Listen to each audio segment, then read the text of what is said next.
Yeah, so we are here in my control center, in the hub of where Lost Art and my YouTube channel takes place. Lost Art over here, and there's my YouTube channel right there. So I have two different systems. I'm just messing with you. That's to work, that's to play. So I play my games over there. I do all my work and editing and everything for Lost Art over there. Wow, that chair is squeaking loud. Shit.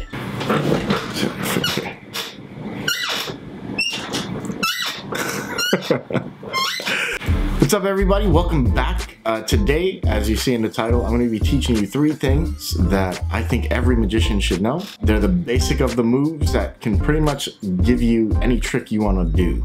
So if you read the quote in the beginning of the video, that quote is by a man named Harry Lorayne. And if you don't know who Harry Lorayne is, he wrote probably 4.6 billion books on magic and memory. That quote is from Harry Lorayne. It's from a book called Reputation Makers, which you can go look up yourself and learn some stuff from. He's got some good stuff, and he's been around a long time. His quote does make a lot of sense.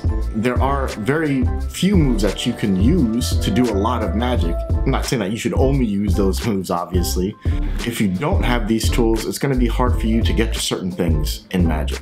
So in this video, I'm going to teach you three of those moves, but I'm going to teach you two of each of those three moves. So you're going to get 6 moves for the price of 0, because you're not paying for any of this anyway. So the 3 moves he talked about are a double lift, a palm, and a control of some sort. I'm going to teach you 2 double lifts, 2 palms, and 2 controls.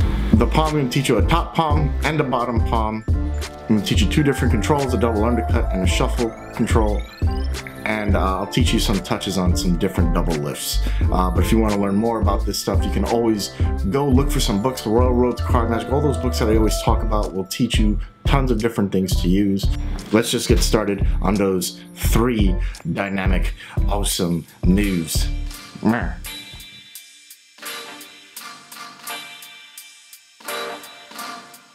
So the first set of moves I'm going to teach you is going to be some double lifts. So the first one I'm going to teach you is just a standard double lift, nothing too crazy, just there and back. And the second one I'm going to teach you is a what's widely known as the David Blaine double lift, which is actually Derek Dingle's or Steve Drawn, depending on what it is. If it's a push-off, it's Steve Drawn. If there's no push-off and it's just from here, it's Derek Dingle. So you can look those up. But basically, we're just going to go through those first, teach you how to get around them and how to use them, and then we'll move on to the next set of sleights. So the first double lift is the standard double lift. Now, a lot of people tend to do things like this, where they riffle up, and if I see you do this in person, I'll get pretty mad, because I don't want to see that. It's actually a horrible way to get into a double lift. My preferred method is, of course, the pinky count. So you just count 2 with your pinky. If you don't know how to do that, if you go on Magic Stream, I have some stuff on there that'll teach you how to get used to doing a pinky count. But you're gonna have a break on 2 cards like that. You're going to lift the break a little bit and then reach in with your ring finger and index finger like that and slide it down. Now, none of these fingers are moving at this point, they're just sliding down as a unit. You get to this end and you're going to drop. That's basically it. Now, if you do this twice in a row, of course you can get your double lift twice in a row. So just play with that a little bit, get a pinky break, turn over, drop, and just do that for a while and get used to that motion.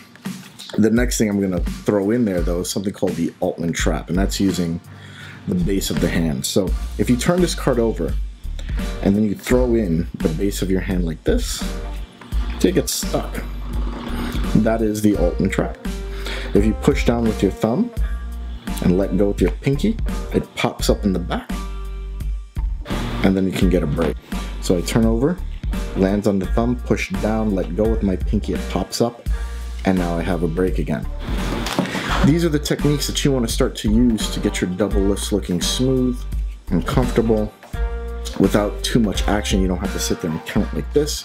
And if you do a push off, it actually won't work. If you do a push off in the beginning to get a break, it might work. Then you can turn over, but now you're here, and if you push off, you're gonna need a lot more than just dropping your hand to get away with that. So instead, learn how to get these breaks and things with the cards square so you don't have to push anything off. Like that. Altman trap. Altman trap, right? Now another way you could do this too is if you turn over the card and you turn it over as you bring it over, you're gonna slide it forward just a little bit, drop, and now you can push in with your index finger down and it pops up in the back so you can get a break. That's another thing I see a lot of people doing, but a lot of times they do it too far up and they get that huge break like you see right there. That's not very good, is it? You don't need it that big, just very small. In fact, that's about all you need. See that? Very little. And then you can pop that up and get it on your pinky. I can do it from here. See that? There's almost nothing there. So just do that over and over. Sit around playing in the house, turning over these cards, and you'll see soon enough that your doubles will start becoming more and more comfortable, and you'll be able to do them much easier in confidence. Don't look at your hands when you're doing this. Just watch TV. Don't worry about it splitting right now. Just get used to turning those two cards over, getting into the 𝗙𝗛𝗟𝗟𝗢𝗪 trap, right? Like that.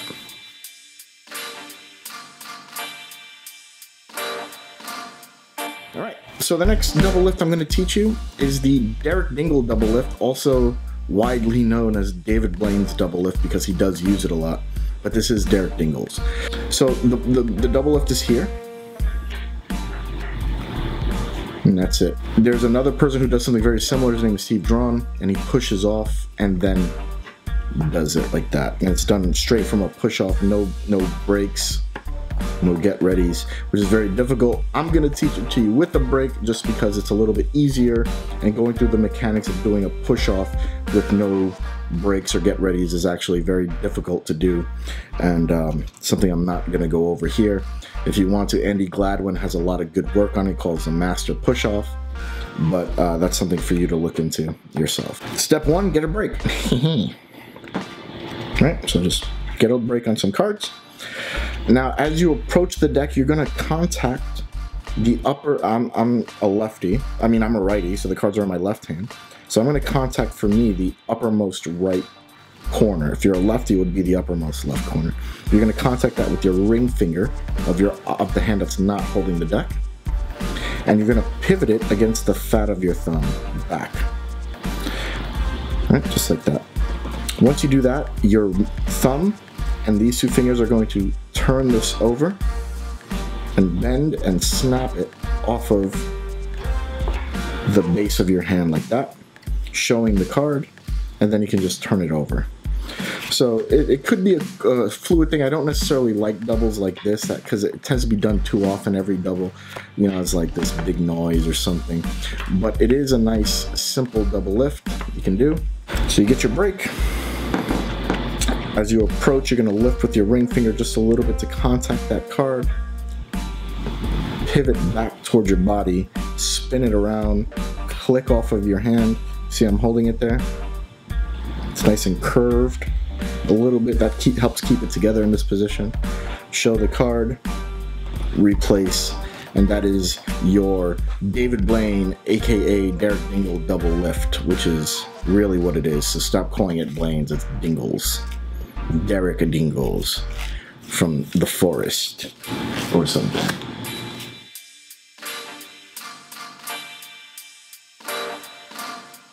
Okay, so now we're going to start getting into some palm techniques. So I'm going to teach you a simple one-handed palm, simple top palm, not one-handed, and I'm going to teach you a simple bottom palm. The top palm is going to look like this, okay, and you palm a card. Bottom palm looks like this, and I'll show you how that works. Now we're going to start with the top palm. So the palm I'm showing you is the Joe Berg palm. It's probably the best palm I've ever learned. I like it a lot. I go into more detail on Magic Stream if you want to check that out. So depending on the number of cards you want, we'll do 2 here. You're going to get a break on them, and you're going to kind of do the same thing as with the double lift where you come and contact it, but you're going to do it with your pinky instead now. As you go to square up the deck, your pinky is now going to pivot this card against your thumb. See that? So instead of the base of the thumb like with the double lift, you're going to do it off of the pad of the thumb here. Okay, so pinky and thumb. Once it pivots to about the position that your hand is in, you're going to use the corner of the deck to push up into your hand and relax your fingers. And I mean, that's it. It's not a lot of work at all. So you pivot with your thumb and pinky, and then you push into the palm with the deck. So there's no finger action from the top. You don't have to push a card forward and then grab it like this. You don't have to, you know, like do a one-handed top palm here. All you're doing is just squaring the deck back and forth, and you've palmed cards. And you can do it with one, you can do it with two, you can do it, I don't even know how many cards I have here, but you can do it with that many. 5. It's a nice soft technique. Like I said, if you want to learn more, you can look up the 𝐗𝐀𝐕𝐈𝐻 palm, or you can watch my video on Magic Stream on palming. I go into it there. I do think it's probably the most basic of the palms. That I think it should be a basic palm now. It's not, but I think it should be. You know, there's Vernon techniques that come from squaring, and then you come over and you palm and all that, things like that. I personally don't like those techniques. I just like here, palm, move on. So that is a quick touch on the 𝐗𝐀𝐕𝐈𝐻 palm. Look it up.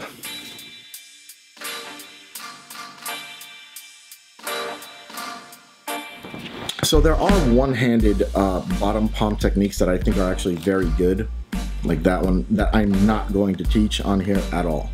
You'll probably never see me teach it on here because it's just one of those things.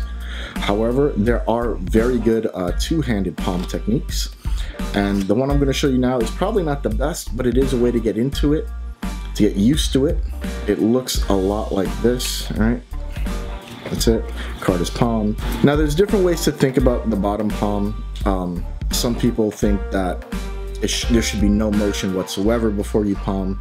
Some people think that some motion is okay if you're doing it as you're talking or something like that. I'm a firm believer of both. I think sometimes it's good to be able to do both. The technique I'm going to teach you does require movement, because you're literally going to pivot a card all the way out to the side like this, and then as you're squaring the deck, you're just going to palm it out. Here's what's happening underneath the deck. This card, you're going to get a little pinky break. All I have to do is pull it down. Little break, and now you're going to push it all the way over so that your pinky is barely touching it on this corner here. See that? That is really far out. It's almost falling out of the deck already. But it's a simple thing for this hand to just get the card placed right in the palm. It just drops right in. You're here, you're going to push that card all the way over so your pinky can touch it. Now it's held between the thumb and the pinky. Your hand is going to approach the deck, and as it does, you're just going to lay it in that position. So you'll just drop it right in, relax your hand, and square the deck. I'm not saying to do it from this position. This is happening here. So you come to here, you talk for a second, you come back, and now you've palmed the card. There you go. It's not the easiest thing to get comfortable with. The weakest part of a palm is how uncomfortable with it you are. So if I have a card palmed and I'm very uncomfortable with my hands in this kind of super thumbs up position, or if I have cards bottom palmed, right, and then I just want to not do anything with this hand, it becomes kind of obvious. Aside from the fact that the motion of the palm could be obvious, the after motion could be obvious too. So when you palm these cards, you really just want to come here, relax, talk for a second, do whatever you're going to do, replace, add it where you need to add it, but don't think you have to do it right away. Just relax with your hand, come here, talk for a second, blah, blah, blah. Why don't you hold on to the cards? That's great. And just get comfortable with it. You're going to get caught in the beginning. It's just the nature of the beast. You have to get caught, or else you won't learn what you did wrong. Go out, practice that, play with it, get used to it. There's a lot of things on palming. I know John Carey has a whole thing on palming. I think it's on Dan and Dave. That's very good. He talks about keeping the palm close to you. If your hand is close to you, it's harder to flash, which is great, you know, great thinking. But sometimes it's okay to go out as well and do things a little bit differently, and don't be scared to do that. Get caught, then get better.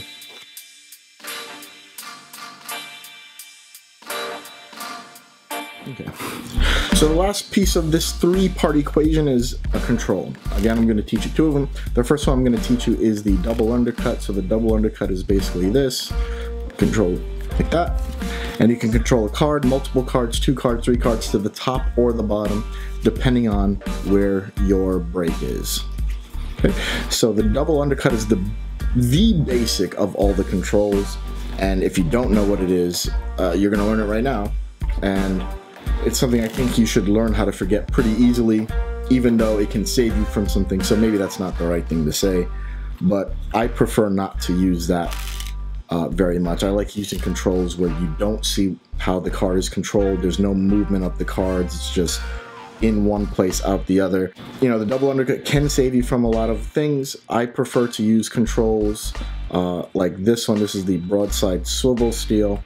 This one, it's by 𝗏𝗏𝗟𝗏𝗪, but I like using things like that. The classic pass, cover pass, cascade control. Things that don't make it obvious that the cards are moving or don't let you know that the cards are moving at all. So essentially what's happening is a break again. Same thing like a double lift. You're gonna get a break on a card.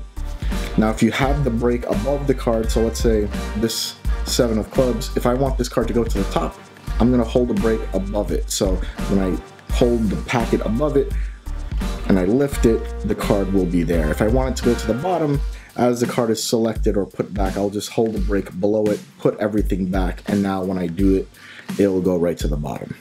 So that's the first thing you have to decide. Where do you need it to go? And once you do that, have a card selected, replaced. As you square up the deck, you're gonna hold a break on that card. Now here's a little touch. If you do that first, and you put your pinky there as you square up, you'll get a separation. So now, this is where my break is. I have a nice big area, but I don't have to hold on to the cards in any specific way. I could just come back, push up on that break, and go right into my double undercut. So that's a little touch. Sorry, which device did you want? Have a card selected, pinky goes into the break, square, and now here's what's gonna happen. You're just gonna, with this break, you're just gonna grab it. So don't worry about doing any special technique, just grab it as is, and the break will stay. Now from here, all you have to do is pull down with your pinky to separate this bottom packet. So you separate that, and you're gonna pinch it between the fat of your thumb, of your index finger and your thumb, like that. And as you go back, you're going to reach in with your pinky and grab the next piece. So it's one smooth motion. You'll see some people do this, and they'll do something like this, where they come here, right, and then they come here. Right. I tend to like it a little smoother, so it's just here, nice smooth action. Put your pinky in so that as you square, you get a nice little separation. Now you don't have to hold the packet, you can talk if you want. You come back, pull into that break, square everything. Now you grab, don't even think about it, just grab the pack, split, pinch, replace, grab, put it back on top, and you've done a double undercut. And again, if you want to do it to the bottom, just hold it underneath. Hold like this, square up, double undercut, and now it's on the bottom.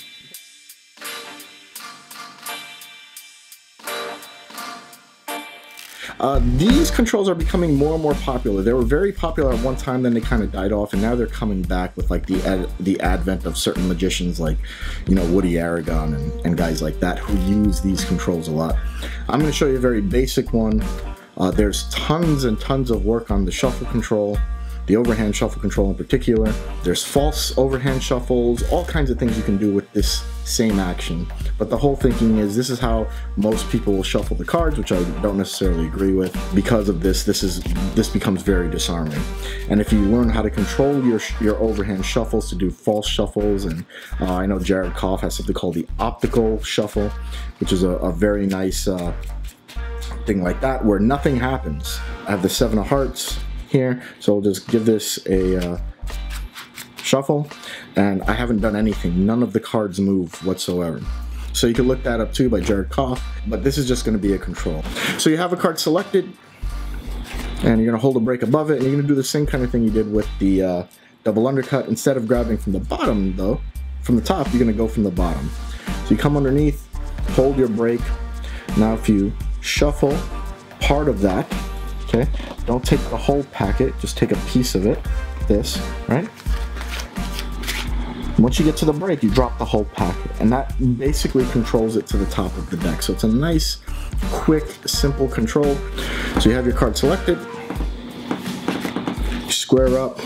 As you square, you come over, cut, cut, cut, cut. Now you're at the break, drop, and that's the selection. There's another way you could do this too, which might be a little bit easier for you, which is, let's say this is the selection. As you go to square, you're gonna use your fingers to pull back the card right above it. And that way you can kick this up. So as I go to grab this packet, I'm gonna hit it with my thumb, and that gives me a break that now I can shuffle off from. Drop, drop. Once I get to the break, my selection is there. From here, if you want, you can do it again. You just give it a cut, peel one in so you can get a break or a few, shuffle off like this, not a big deal. And then as you come back, you're gonna hit that break again and do the same thing you did in the beginning. So you shuffle, shuffle, shuffle, drop at your break, you can get it all there. And as time goes on, you can get this faster and smoother, and you really just want it to look like you're shuffling just cards like this, right? And that's about it. So practice those, look them up. If you're not happy with the things that I'm showing you, you're more than welcome to look things up and learn for yourself, which I want you to do. But these are just a few to get you off the ground and running. I don't even know if that's a phrase, but it is now. It's mine. Look it up. Xavier Spade. But yeah, so play with them and enjoy them. And that's it. All right, so take those moves, practice them, get good at them, try to come up with your own routines with them. You'd be surprised the power of a palm once you get used to it. And, you know, try to learn some different controls. The controls I showed you obviously move the cards around, but there's plenty more controls that don't shift anything around in it. The idea is to make it look like nothing's happening instead of you losing something into the pack, which frankly I have trouble dealing with that kind of phrase, but whatever. Still awesome moves. They can get you through a whole lot of things that you might encounter in the beginning. If you like what I'm doing, you know, give me a thumbs up, subscribe, hit the bell if you want to know when my next video is coming out. Follow me on Instagram too, because that's where I put a lot of the stuff that I'm doing in between videos. Tell me what you want to learn next, and I'll see if I can facilitate that. It may not always be possible, but it might be. It might not be. Could be. I might do it. I'll try to do it for you. I'll just, yeah. So anyway, thanks a lot. Take care, guys. Peace.